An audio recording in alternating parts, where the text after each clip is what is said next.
आइए हम विराट कोहली जी के साथ बात करने के लिए चलते हैं। विराट जी, आपका तो नाम भी विराट और काम भी विराट। नमस्कार आप सर। दुबई में से आज समय निकाला और वहां तो ये खेल आपका बड़ा तनावपूर्ण रहता है। उसमें भी आपने और अपनी भागदौड़ भरी जिंदगी में अभी जो फिटनेस रूटीन फॉलो करते हैं, मैं जरूर चाहूंगा, देश भी जानना चाहेगा, क्योंकि नौजवान आपको आपकी हर गतिविधि को देखता है, ये आपको कैसे मदद करता है। पहली बात तो बहुत बहुत धन्यवाद सर यहाँ पे हम सबको बुलाने के लिए। एक सब लोगों ने फिट इंडिया मूवमेंट के बारे में बात करी और इसके फायदे इसके लाभ हमको रोज अपनी डेली लाइफ में किसी ना किसी तरीके से दिखते हैं। सबने अपने एक्सपीरियंसेस बताए। मिलिंद जी ने भी बहुत अच्छी बातें रखी। बहुत इंस्पिरेशनल उनका भी काम रहा है, उनकी जर्नी रही है पिछले कुछ सालों में। मैंने भी बहुत ऑब्जर्व किया है। और मेरे खुद के एक्सपीरियंस में सर एक ट्रांजिशन एक्सपीरियंस करने को मिला मुझे कि जिस जिस पीढ़ी में हम खेलना शुरू हुए और जो उस समय खेल की हमारी डिमांड्स थी, वो बहुत तेजी से बदली एक समय के बाद। और मुझे ये एक्सपीरियंस हुआ कि जो एक हमारा सिस्टम बन चुका था, हमारा एक रूटीन बन चुका था, वो हमारे खेल के डिमांड्स के लिए सही नहीं था और उसे बदलना जरूरी था। क्योंकि हमारा खेल बहुत तेजी से आगे बढ़ रहा था और मुझे ऐसा महसूस हुआ कि हम कुछ फिटनेस के पॉइंट ऑफ व्यू से पीछे छूट जा रहे थे। हमारी स्किल में कभी कोई प्रॉब्लम नहीं थी। तो एक स्वामी जी ने भी बात रखी, आपने भी बात करी, मिलिंद जी ने भी पहले बताया। एक जो सेल्फ रियलाइजेशन की बात है कि आपको खुद से रियलाइज हो कि मुझे क्या बदलना है अपने अंदर। तो मुझे वो एक समय पे खुद भी एक्सपीरियंस हुआ कि नहीं, फिटनेस जो है वो प्रायोरिटी होनी चाहिए। और अगर मैं आपको ऑनेस्टली बताऊं तो पहले खेल को अच्छा करने के लिए फिटनेस मैंने शुरू करी, लेकिन आज अगर प्रैक्टिस मिस भी हो जाए तो मुझे इतना खराब नहीं लगता। लेकिन अगर फिटनेस सेशन मेरा मिस हो जाए या एक्टिविटी मिस हो जाए तो मुझे ज्यादा खराब लगता है।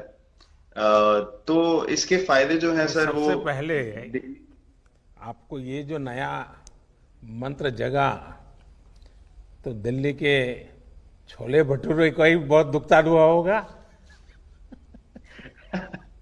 बहुत ज्यादा सर। मतलब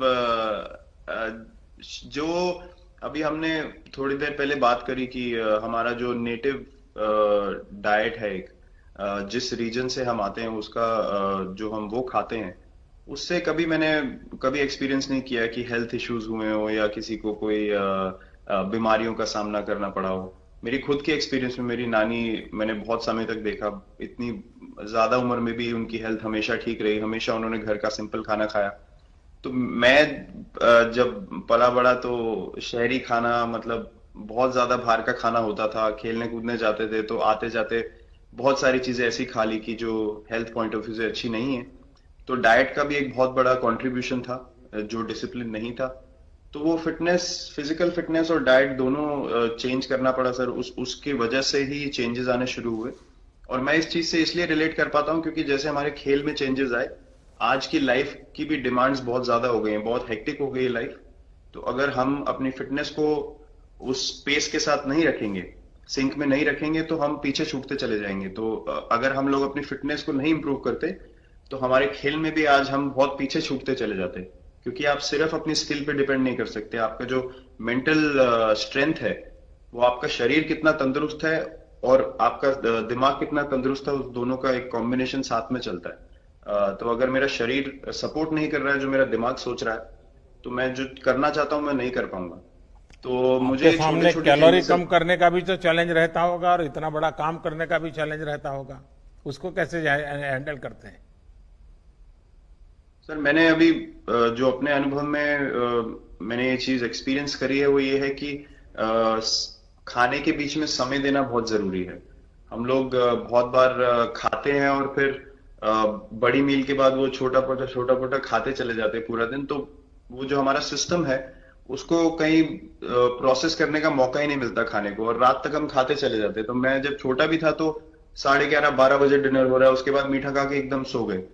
कुछ एक्टिविटी नहीं, कुछ उसके बाद वॉक नहीं। तो आई थिंक ये छोटी छोटी चीजें जो है जो बहुत मैटर करती हैं कि आप अपने अंदर के सिस्टम को भी कितना समय दे रहे हैं उस खाने को प्रोसेस करने के लिए जो आप खा रहे हैं। तो उसके लिए अवेयरनेस बहुत जरूरी है कि आप किस वजह से कर रहे हैं। आप अपने आप को ओवरऑल फिट रखने के लिए कर रहे हैं या फिर सिर्फ वेट लॉस के लिए कर रहे हैं, जैसे अभी रुजुता जी ने बोला। तो प्रायोरिटी बहुत जरूरी है अपने दिमाग में कि आपकी इंटेंशन ठीक होनी चाहिए, फिर अकॉर्डिंगली आपके रिजल्ट्स भी वैसे ही आएंगे बाहर। मैंने सुना है कि इन दिनों टीम के लिए एक योयो टेस्ट हो रहा है। क्या ये कैप्टन को भी ये योयो टेस्ट करवाना पड़ता है कि आपको छुट्टी होती है? और योयो टेस्ट होता क्या है? क्या क्या क्या करना पड़ता है? सर टेस्ट ये बहुत जरूरी था फिटनेस पॉइंट ऑफ व्यू से। अगर आप ग्लोबल फिटनेस लेवल्स की बात करें तो बाकी टीमों से हमारा लेवल अभी भी कम है, और हम चाहते हैं कि वो लेवल हम ऊपर लेके जाएं। जो एक बेसिक रिक्वायरमेंट है आज की डेट में, हम लोग फोकस करते हैं कि जैसे T20 मैच हो गया या वनडे मैच हो गया, वो एक दिन में खत्म हो जाता है। लेकिन अगर हम टेस्ट मैच की बात करें जो 5 दिन आपको खेलना है, हर शाम को आपको वापस जाना है, अगले दिन फ्रेश आना है, तो उस पॉइंट ऑफ व्यू से ये फिटनेस जो स्टैंडर्ड था वो बहुत जरूरी था। और मैं सबसे पहले मैं ही जाके भागता हूँ, और ये कंडीशन है कि अगर मैं भी फेल हो जाऊंगा तो सिलेक्शन के लिए मैं भी अवेलेबल नहीं हूँ।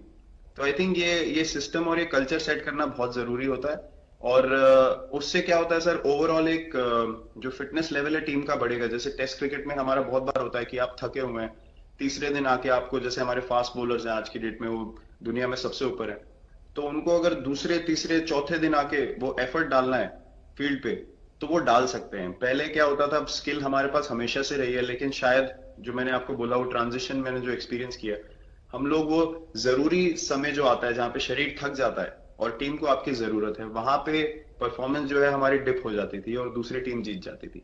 आज की डेट में हमारी फिटनेस की वजह से हम वो जरूरी समय में उस चीज को कैपिटलाइज कर पा रहे हैं और हमारे रिजल्ट्स उसी तरीके से आ रहे हैं। तो एक एक sir benchmark I think elite sports में होना जरूरी है, उससे एक फिटनेस विराट कल्चर जी, बना। मैं देख रहा हूं कि आपका टाइम मैनेजमेंट तो है ही है, लेकिन फिर भी आपकी एक्टिविटी इतनी नजर आती है ना, मैं भी कभी कभी फॉलो करता हूं। कभी थकान नहीं लगती क्या आपको? सर थकान अगर मैं ऑनेस्टली आपको बोलूं, थकान हर किसी को होती है। अगर आप फिजिकल एफर्ट करेंगे तो थकान होगी, लेकिन अगर आपका लाइफस्टाइल अच्छा है, अगर आप खा अच्छा रहे हैं, अगर आप फिटनेस रेगुलरली कर रहे हैं, आपकी रिकवरी अच्छी है, तो आपकी स्लीप अच्छी है, स्लीप पैटर्न्स अच्छे हैं, तो आपकी रिकवरी तेज होगी। तो अगर मैं थक रहा हूं और 1 मिनट में मैं दोबारा रेडी हो जा रहा हूं तो वो मेरा प्लस पॉइंट है। तो आई थिंक वो मैंने एक चीज एक्सपीरियंस करी जो बहुत जरूरी हो जाती है। आपका ओवरऑल लाइफस्टाइल कैसा है उसके ऊपर बहुत डिपेंड करता है। विराट जी, बहुत अच्छा लगा मुझे, और मैं आपको, अनुष्का जी को और आपके दोनों के परिवार को निकट भविष्य की शुभ घड़ी के लिए बहुत बहुत शुभकामनाएं देता हूं। धन्यवाद sir, thank you so much.